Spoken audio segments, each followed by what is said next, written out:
If you're shopping while working, eating, or even listening to this podcast, then you know and love the thrill of a deal. But are you getting the deal and cash back? Rakuten shoppers do. They get the brands they love, savings, and cash back. And you can get it too. Start getting cash back at your favorite stores like Target, Sephora, and even Expedia. Stack sales on top of cash back and feel what it's like to know you're maximizing the savings. It's easy to use, and you get your cash back sent to you through PayPal or check. The idea is simple. Stores pay Rakuten for sending them shoppers, and Rakuten shares the money with you as cash back. Download the free Rakuten app or go to Rakuten.com to start saving today. It's the most rewarding way to shop. That's Rakuten, Rakuten.com. This podcast is for informational purposes only and should not be considered legal, medical, or mental health advice. The views and opinions expressed do not necessarily reflect the official policy or position of the podcast and are not intended to malign any religion, group, club, organization, business, individual, anyone, or anything.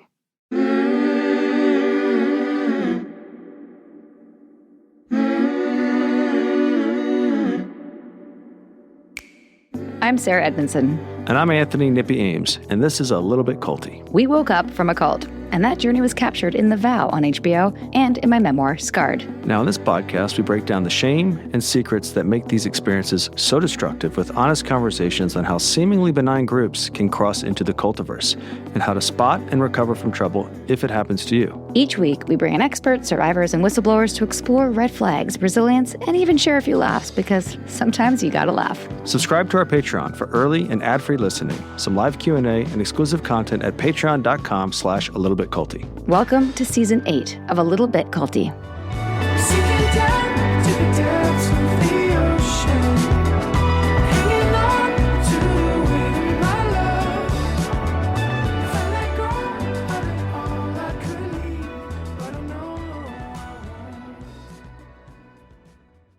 If you guys know me and you listen to this podcast, I'm always interested in how these coercive groups exist and what legal protection they have, because I know Keith Raniere had a little legal protection, and those things are the things that I think if we can be outraged appropriately and specifically, that might be a good place to start. So my first question is, can you explain the key legal distinctions that allow MLMs to operate as legitimate businesses under U.S. law as opposed to being classified as illegal pyramid schemes? Yes. And I know that you've had Doug Brooks on your show, who, of course, went after Keith Raniere's early company, Consumer, but before that and after that, he was one of the lawyers to take on MLM companies, later Herbalife being the biggest one. But to skip basically 40 years from our last conversation, once MLMs are invented, they spread through the 50s, 60s, and 70s. And by the time we get to the 70s, they are a national scourge. Like 1 in 8 Americans had been part of a, quote, direct selling company in the 70s, which is the euphemism that the industry prefers, direct selling, even though it couldn't be less direct, right? Like you're getting it from a neighbor who bought it from a neighbor. Like it's crazy. Another doublespeak. But anyway, so it's so bad that, Walter Mondale talks about it on the Senate floor in the US government and introduces a Pyramid Sales Act.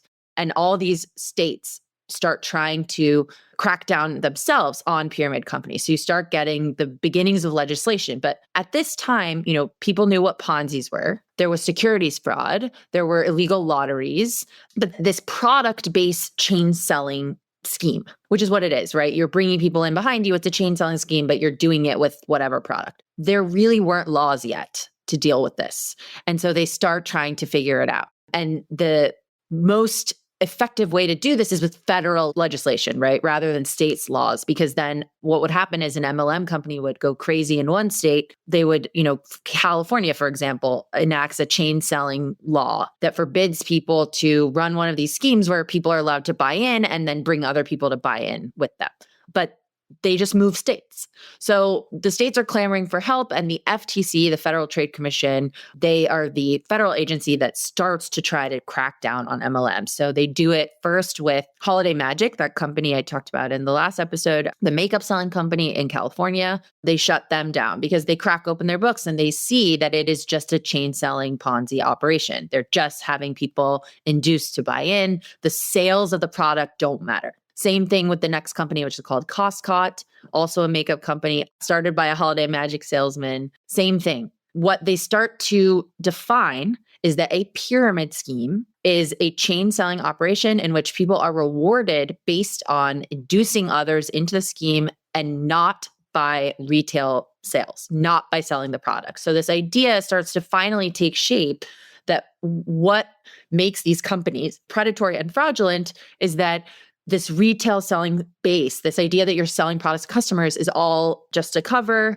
What you're really doing is just inducing people to bring others in, and that's how they're being rewarded. People of the product. Exactly, Yeah. exactly. So in the United States, that second case sets up something called the Koscot test, which is how you're supposed to tell whether a company is a pyramid scheme. And it's if the participants are being rewarded primarily by inducing others into the scheme, aka recruitment, not product sales. That is the Koscot test, what it sets up. So that's in the early 70s. Still, we don't have more regulation than that, right? That's just like sets up a test of what makes these things illegal, but we don't have a pyramid scheme law or anything like that. Finally, the FTC sets its sights on the biggest and most influential MLM, which is Amway. Amway was started by two Nutrilite salesmen. So that very first company that was started in the 40s, these guys joined it in Michigan.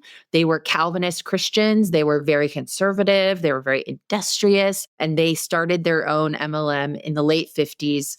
They started it before they even had a product. They just knew it would be called the American Way. They were really very openly political. They were free enterprise radicals. So in the US, people who are obsessed with the free market, now that seems really normal. But at the time, it was actually much more of a fringe political movement, right? Like conservatives were still much more in favor of the welfare state, right? Like they were pro Social Security, they were pro public education, all these things that now conservatives in the US are like very openly against. Interesting. These guys were very much early part of that political movement. And so in the course of the 60s and 70s, they just like totally built their political influence while also becoming incredibly wealthy from Amway. Gerald Ford was their hometown congressman. So when Ford becomes president in the 70s, like literally their allies in the White House, they become huge Republican Party donors. So by the time the 70s come around, these guys are like as big as the Kochs, the Mercers, these families now that you associate with right-wing dark money. Or you could say the same thing on the left, right? Like George Soros, right? They're that big and influential in terms of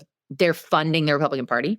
Jay Van Andel, so it was started by Richard DeVos and Jay Van Andel. DeVos as in Betsy DeVos, Trump's Secretary of Education. Van Andel was the head of the U.S. Chamber of Commerce. Anyway, so these are really powerful guys who are in charge of Amway. The FTC still in 1974 sues Amway for being a pyramid selling operation. Now that we have these other cases that establish that precedent, by the time the FTC actually finishes its hearings, where you have tons of people saying, you know, I bought all these Amway products being everything, by the way. In Amway, it's like toilet paper, paper towel, toothpaste, like everything, household products, what you can get from anywhere. That's what Amway sells. But of course, it's the Amway business opportunity that they're really selling because they tell people you can be an Amway millionaire. Anyway, after the hearings, finally in 1979, what happens is the FTC makes its decision, but really it's one administrative law judge. And that's how an FTC case works. A judge weighs in on it, and then the FTC votes to uphold or not that judge's decision. So we're not talking a jury here, right? And there's no Supreme Court case on MLM. It's just one guy.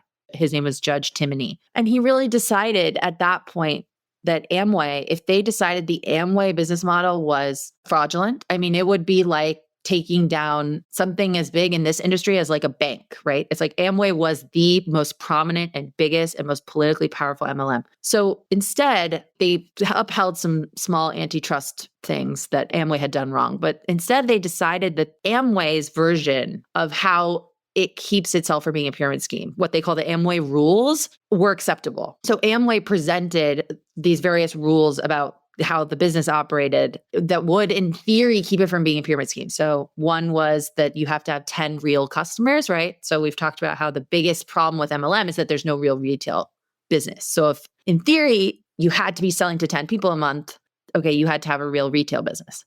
You also had to, it was called the 70% rule. You had to resell all your products before you could buy more, right? Which would, in theory, keep people from like just buying a ton of crap that they were keeping in their basements, which we've also talked about as a problem. And then what they called the buyback rule, which was that at the end of the day, if you suck at MLM, you can give your products back. And so in theory, again, they couldn't be defrauding people by saddling them with all these products if they could then just get all their money back, right? Right. None of this was ever proven to actually be enforced. Like the FTC did not open Amway's books to see that this was working and that people were actually making an income, not from recruiting, but from retail business, right? Like these other companies, the FTC had gotten in there and seen, like, for example, with Koscot, one of the makeup companies, they didn't even have makeup for the first year of business.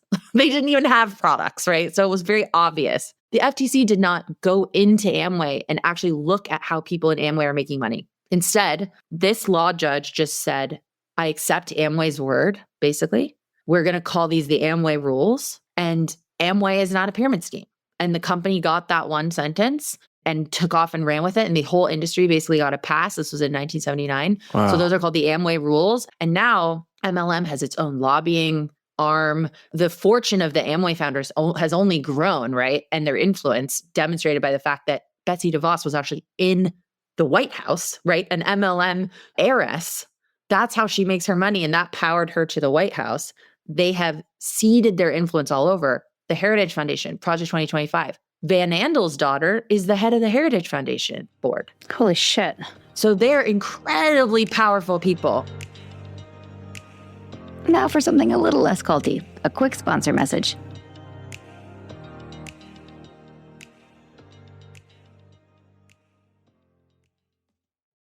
Since moving to the ATL, tracking our financial accounts has gotten way more complicated. 401ks, investments, and additional bank accounts. We're honestly worried we might be leaving money on the table. That's why we started using Monarch Money. It's an all-in-one personal finance tool that pulls together everything. Your savings, retirement accounts, and investments, all in one super clean dashboard right on your laptop or phone. Monarch Money makes it easy to spot inefficient investments, find forgotten 401ks, see your true cash flow, and realize if you're saving less than you thought. It even lets you review finances with your partner or financial advisor at no extra cost, keeping everyone on the same page.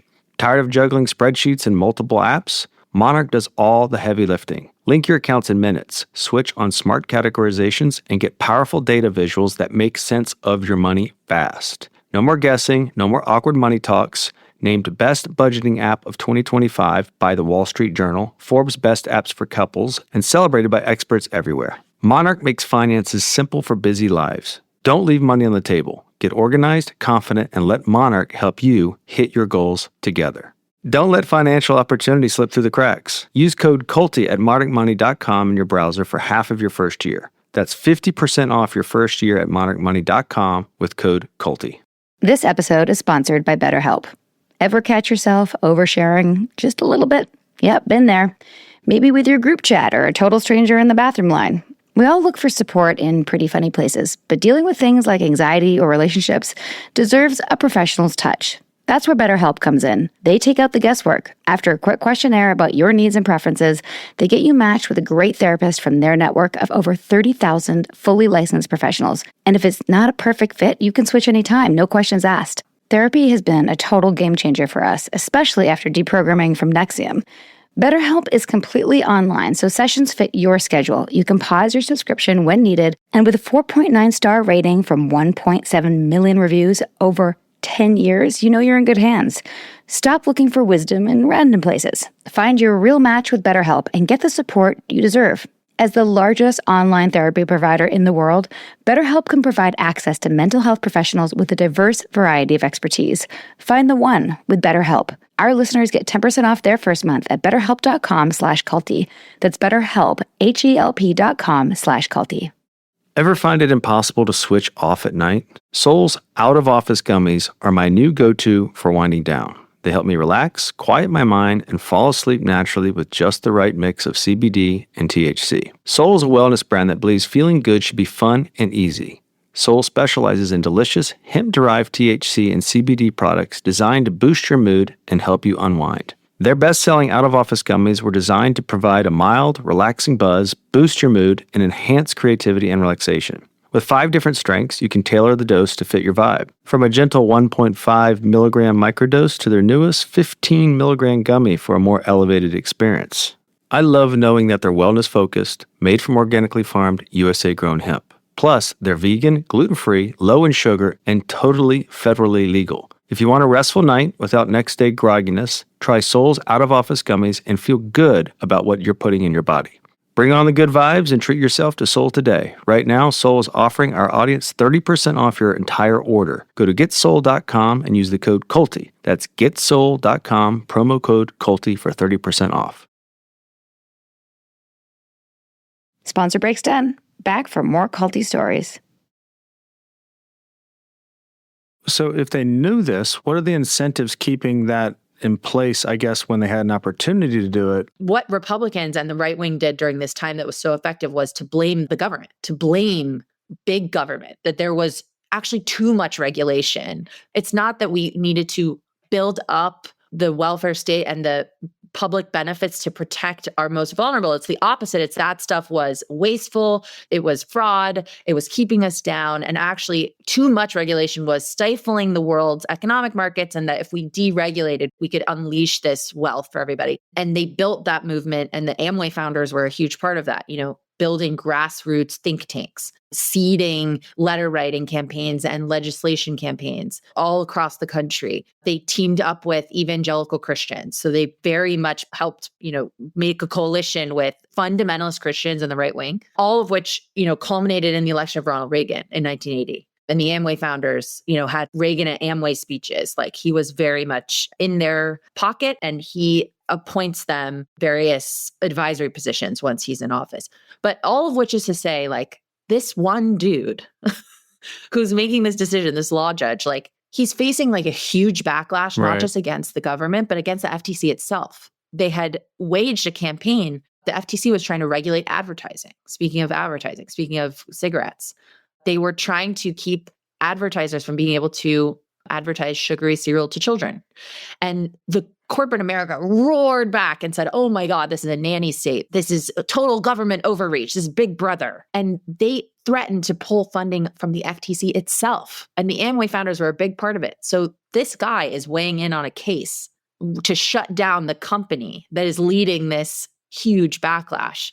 And he basically put his hands up and said, okay, fine. If the FTC is going to survive, they basically just capitulated. And it remains a huge kind of moment of controversy in the agency. That one law judge, he might not have realized at the time how much this was going to reverberate across the world, that these people would take this loophole and spread it everywhere. And now MLM is everywhere, and it's the most predatory in the poorest places in the world, in India, in parts of South America, in Eastern Europe, all through the 90s and 2000s, places in Latin America, like literally they'll have, a civil war, a brutal civil war in places like El Salvador or Guatemala. And MLM comes like the next day to get people to sign up, to sell vitamins or whatever, because they know people are so desperate. And so I don't think he knew that, but that decision, unfortunately, that's how the law can work sometimes, is like a precedent can just set up its own kind of world, even though, like I said, we don't have a pyramid scheme law. We could have one. Congress could pass one. I mean, that will never happen.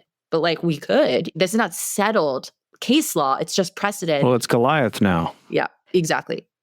And they have a big K Street, lobbying firm. They give lots of money to politicians, and they've induced all these people that when they do try to regulate it, millions of MLMers come out of the woodwork, and they do letter writing campaigns, and they go to the steps of the White House and say, oh, I'm a single mom, and this would ruin my life if you got rid of MLM. And where does prosperity gospel fit in here? Oh, I mean, again, I think like the way that these guys get away with this story of what is ultimately a story of failure. MLM is people failing over and over again. And again, like I said earlier, their own company statistics show this, right?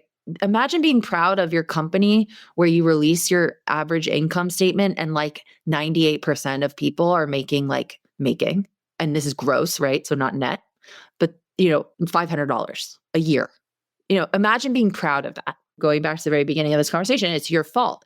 You are not working hard enough. You're not praying hard enough. God has not granted or blessed your efforts enough. And you go to these conventions. I went to a company convention, very explicitly Christian, and it's very much about like praying for God to bless you. This is the Christian twist on it, which is like, rather than manifesting it from a spiritual energy, you're going to manifest from God. God is going to, if you're good enough, if you work hard enough, God will give you this wealth. And it always keeps you back to the grindstone again. So the prosperity gospel being the idea that like certain people are blessed to make money, and that, again, being greedy is not bad. It's actually being blessed by God. These people are very religious, but they have no problem being like also incredibly consumerist and obsessed with showing wealth and yachts and cars and materialism. Absolutely. I want to loop in what we left off in the last episode about the training institute that had spat out Werner Erhard, and looking at, I forget which thing you mentioned, but one of the goals or the tools programs which run parallel to Amway, one of the people you mentioned had some sort of success phrase, which reminded me like, oh yeah, Napoleon Dynamite, like we're getting better every day. Napoleon Hill. Sorry. Might as well be Napoleon Dynamite. Or Napoleon Dynamite. Whatever, Mom. It reminded me of an axiom. I don't know if you know this, before every class, we would say, we are committed to our success. Every day. Yes. Multiple times a day. Oh, yeah. So, yeah, I mean, mantra is a huge part of it. One of the earliest, new thought mantras was this guy, Emile Coué, who was one of these people in the late, 19th century who thought you could heal sick people by thinking with thought. And what they were taught to say was, every day in every way, I am getting better and better. Mm-hmm. That's something that MLM practitioners say. So anyway, yes, Holiday Magic, which was started by this guy, William Penpatrick, who learned MLM from NutraBio, the first pyramid scheme company. He started a company alongside Holiday Magic selling makeup. This one was called Leadership Dynamics Institute, and it was, in theory, a self-development program for his salesmen. There was another one called Mind Dynamics Institute where they would literally practice hypnotism, and they were saying they could manifest Jesus or move items. It's all incredibly, has nothing to do with selling cosmetics. But anyway, Leadership Dynamics Institute ended up being like an incredibly harmful, violent, coercive weekend self-help program where these guys were now doing what we recognize as like the classic tactics of a large group awareness training, where they break you down to build you up. If you were afraid of death, they would put you in a coffin. They would whip you. They would, get people to like reveal their darkest, deepest secrets and, pretend that they were like then calling their wives and telling them. This was in the early 70s. A bunch of people sued this guy, William Penpatrick. He ended up driving his own plane into a mountain in the 70s. And so he didn't really end up having to deal with any of that because he died a very fiery death. But Holiday Magic also birthed Werner Erhard, who was just a salesman selling makeup, figured out, oh, I can do this too. Werner Erhard started Erhard Seminars Training, EST, which became one of the most well-known self-help SLN-like institutes, became very popular with celebrities. Landmark Forum. Exactly. Now known as Landmark Forum. A Holiday Magic salesman started LifeSpring, another large group awareness training that has been accused of being a cult. Ginny Thomas, Supreme Court Justice Clarence Thomas's wife, was a part of LifeSpring and has come out and said that it felt coercive and cult-like. That's like one kind of branch. But even deeper, or sort of the other side of that, is NutraBio, that early pyramid scheme company. One of the executives was a man named Jim Rohn, who was an evangelical preacher who they brought on. He was then banned from taking part in pyramid companies, which of course he did not deter him. He was eventually brought on to Herbalife as like a kind of business philosopher. He would make speeches and stuff. But what he also did was took in Tony Robbins as a trainee, learning how to do self-help, self-development. Tony Robbins then, when he started his company, training company, there was a franchise element to it, a business development element to it, where you're bringing other people in to sell it. And he was accused of a pyramid selling scheme in the 90s. It operated in lots of parts of the country, including New York, where allegedly a young Keith Raniere, having been run out of consumer byline, his first MLM company, after he trained in Amway and tried his hand at a bunch of different other MLMs. Tony Natalie, his ex-partner, she wrote about how they were going to maybe do vitamins. And instead, he sees Tony Robbins selling his stuff and he goes, oh, duh, I should also do self-help. And soon after that is when he starts, Success Executive success programs, which I don't know if this is true, but I just made a note and I'm meaning to text Tony and Natalie about this. I think that because it was not Next Name at the time, it was Executive Success Programs, which is ESP. Yep. I think he saw how well ES did, and it was his own little spin on that. He loved to make up names that had its own meaning for him. And ESP obviously has another meaning. It could be very likely. Mary Kay is not sold as like personal development, except that it is, of course, because they recruit you by saying like, you'll be a better woman, you'll be a better mom, blah, blah, blah. But it's always been coercive. Amway, one of the recruits in the 70s that first wrote about Amway, so by then it was about 20 years old, being coercive and cult-like, was a survivor of Jonestown. A former member of the Jim Jones cult, this guy, Phil Kearns, he escaped. His sister and mother died in the massacre. He then was recruited into Amway because he became Christian, and Amway had a lot of Christians in it. And immediately he was like, this is a cult. I'm being induced to buy what he called the tools, and now is very much known as the tools, books, tapes, other self-help tools. They were their own sort of cottage business. So the tool system still exists today. Now they're apps. So when you join an MLM, when you join Amway, you go into like a part of the family tree, the downline. They're their own little universe companies, and they all have their own unique kind of coercive methods, but you are staying core, and they watch you, and they make sure that if you're not doing it at the conventions, if you're not going to the conventions, and people who have no money and children, they save grocery money to go to the conventions. Let's take a break from the cultiverse, shall we? Here's a word from our sponsors.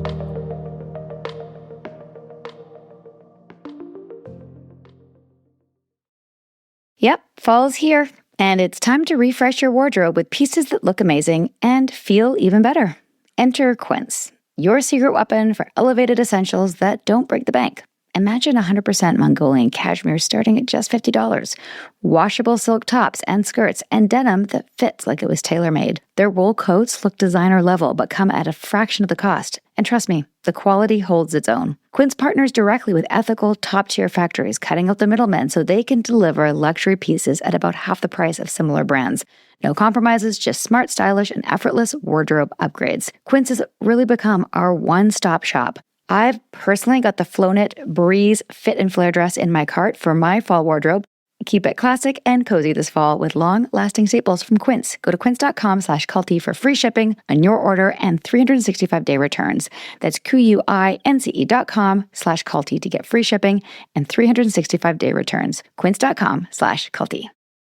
Okay, my friends. Here's the deal. I'm officially done stress eating while panic planning dinner. Hungry Root is now my secret weapon. I just texted all the women who live on my street. We're on a little group chat because I'm obsessed and I want them to have the same relief that I have had.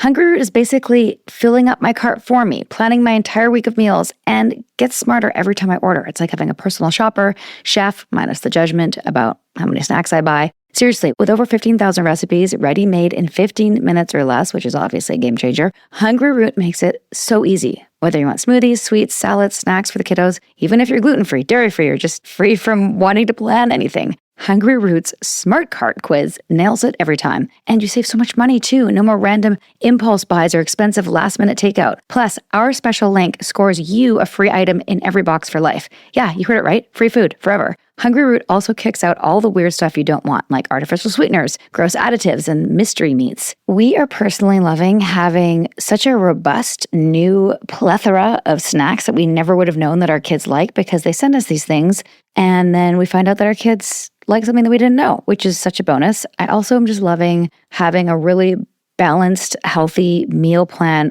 smorgasbord in my fridge that's just ready to go and I don't have to think about it. So that's right. School's back and Hungry Root is my lifesaver right now. Trusted brands, healthy groceries, and no kitchen meltdowns. Hungry Root makes adulting feel way easier and actually kind of fun. Take advantage of this exclusive offer. For a limited time, get 40% off your first box plus a free item in every box for life. Go to hungryroot.com/culty and use code culty. That's hungryroot.com/culty, code culty to get 40% off your first box and a free item of your choice for life. hungryroot.com/culty, code culty. Enjoy. You hear that? That's not just a Toyota truck. That's the sound of no crowds. No alerts. No distractions. And no telling what you'll find next. You know, like a detour. So why would you ever take a tour when you could take a detour? Toyota trucks. Escape's over. Let's return to our regularly scheduled cult talk. I'm like in a state of shock and awe and gratefulness that Keith Raniere got 120 years. And all of these scam artists are still out thriving. Like, how does this happen? How does it end? How does it end?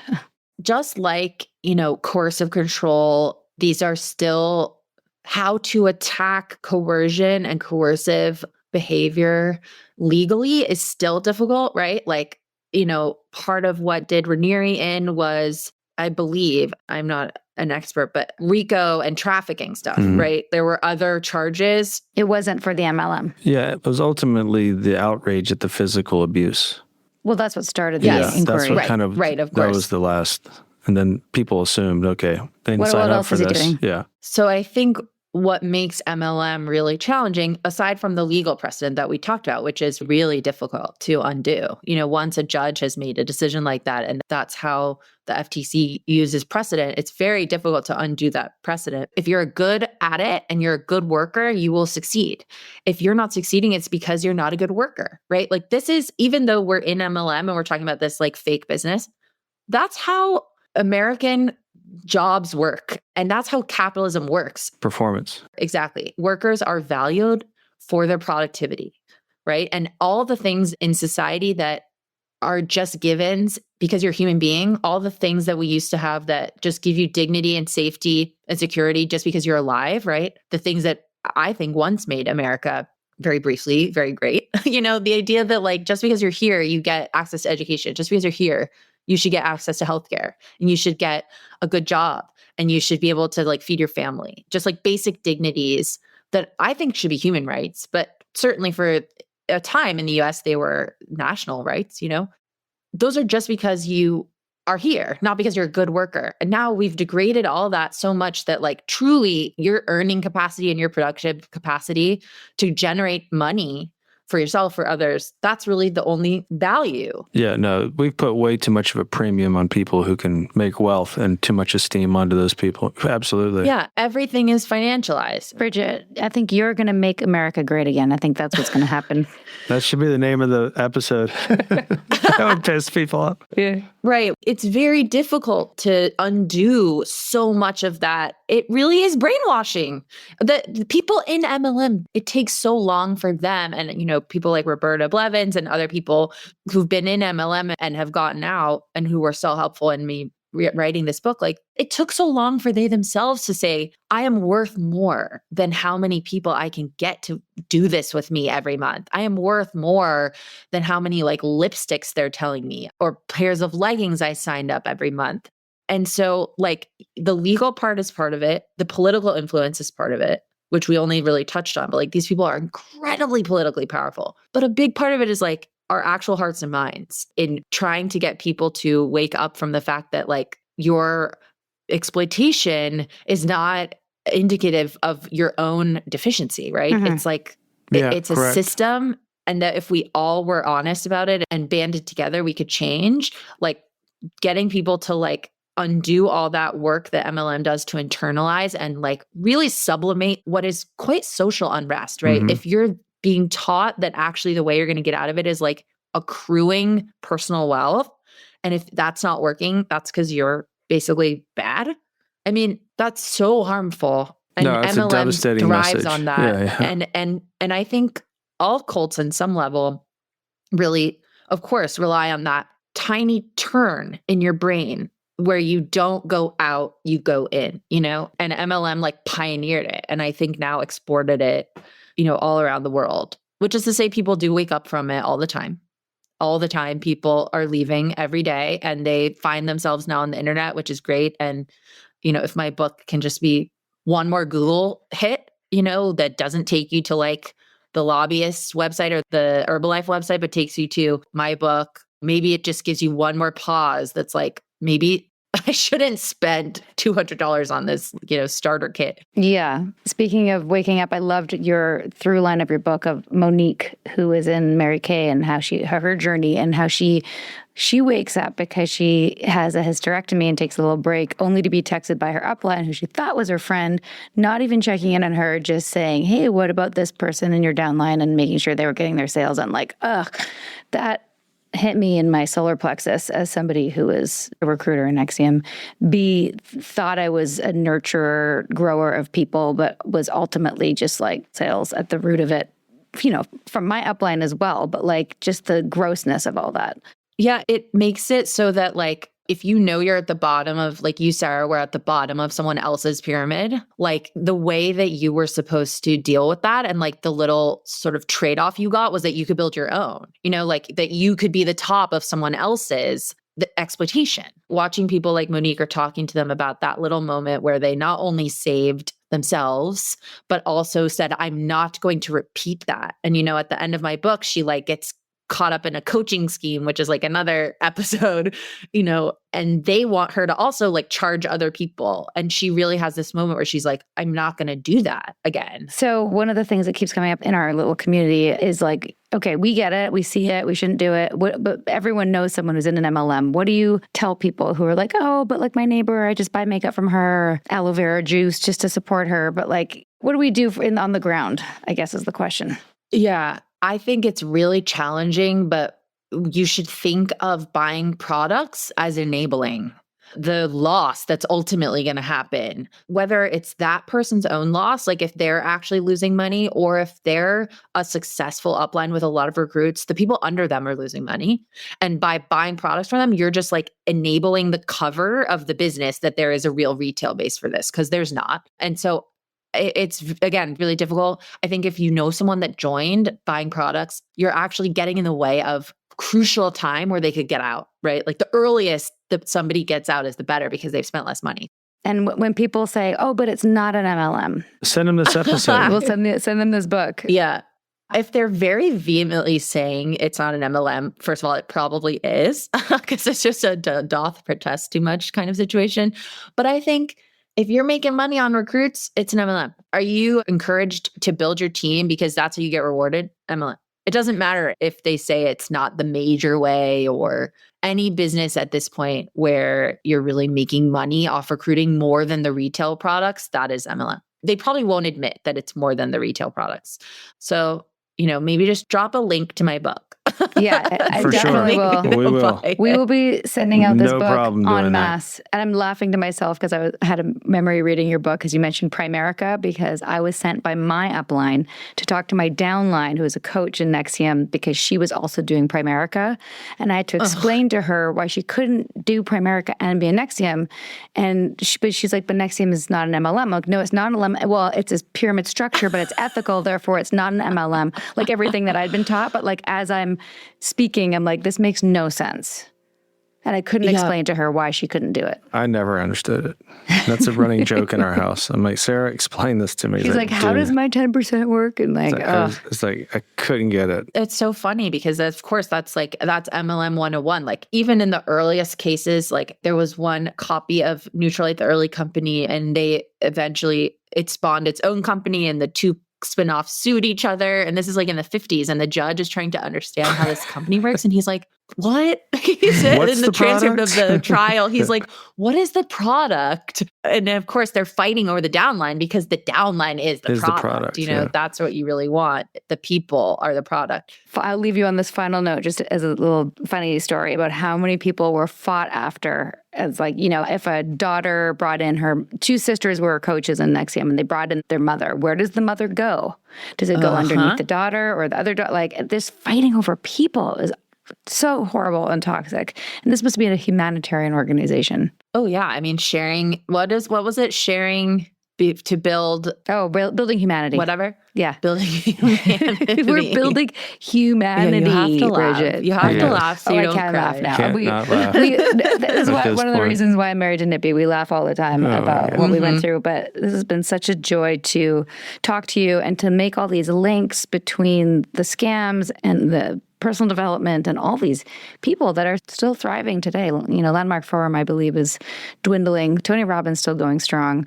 Keith Raniere's in jail, but yeah, there's Bodies are flying. yeah, we'll Bodies see. are flying. We'll see. Hopefully we can get some more. Well, unfortunately, the Amway, through the Heritage Foundation, the Amway founders are literally restructuring American society. You know, they are literally like that Project 2025 is being used as a blueprint for the Trump administration. So we are actually living in the Amway world. We are living in this world where people are expendable. I think anybody that just asks questions about that's like the just building block basis for like how to resist that is like really thinking about why that exists and how to get out of it and stay out of it. Thank you so much, Bridget, for your time. You're such a wealth of information, and I hope that everybody reads your book and spreads it to everybody else. Thank you so much. Like a really good goals program, like a really good toolkit. If anybody just buys any books and just keeps my profession going before, you know, AI takes it over, I would appreciate it. So Buy a book. Awesome. And Not Think and Grow Rich. And on that note, Napoleon Dynamite. by Napoleon Dynamite. Oh my goodness. Thank you so All right. much. That was so fun.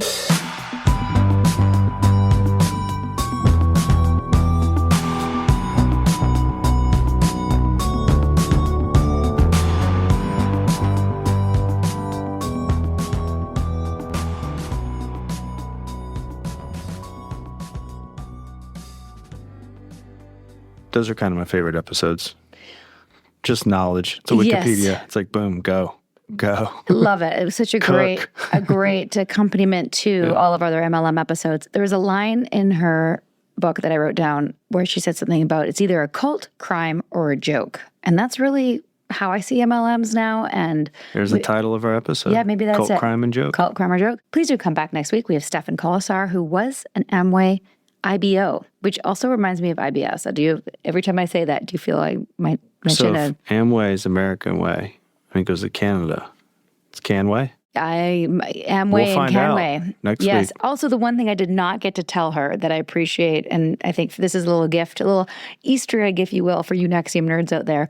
In her book, she talks about how one of the first personal development programs, the LDI, Leadership Development Institute, one of the things they had to do was read the If poem by Rudyard Kipling. Remember that, Nip? That was like a big part of our curriculum. In fact, We have it framed in our hallway. we have Sarah. it framed because I framed it when Troy was born. I printed it, I framed it, and I brought it with me to Atlanta because I still like the poem. But why do all these groups like use the same fucking bullshit? Because there's truth to that, and people And they have to harness it. are fundamentally suckers Just for the like truth. Napoleon Dynamite. Napoleon Dynamite making a comeback. Highly recommend the book. There's a part where the Canadian government attempts to shut down Amway and hold them accountable, and I was really proud of that. And also, yeah, if you're an MLM NXIVM, if you're a NXIVM nerd, I really feel like you're going to enjoy this book. But anybody should just really get into it and let us know what you think. And that's it for now. Until next time. Bye. Sinking down to the depths of the ocean, hanging on to the wave of my love. If I let go of it all, I could leave, but I know I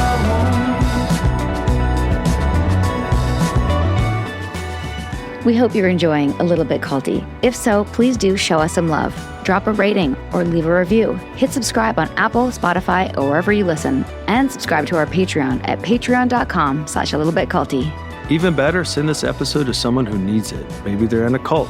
Maybe they're just a little bit susceptible. Or maybe they just love a good story. Spread the word, spread the love. Thanks for listening, and see you next time. A Little Bit Culty is a Trace 120 production. Executive produced by Sarah Edmondson and Anthony Nippy Ames in collaboration with producer Will Rutherford at Citizens of Sound. Our co-creator is Jess Temple Tardy. Our production coordinator is Leslie Dinsmore. Writing by Sandra Namoto and social media marketing by Eric Swarzinski and Brooke Keene. Our theme song, Cultivated, is by the artists John Bryant and Nigel Aslan.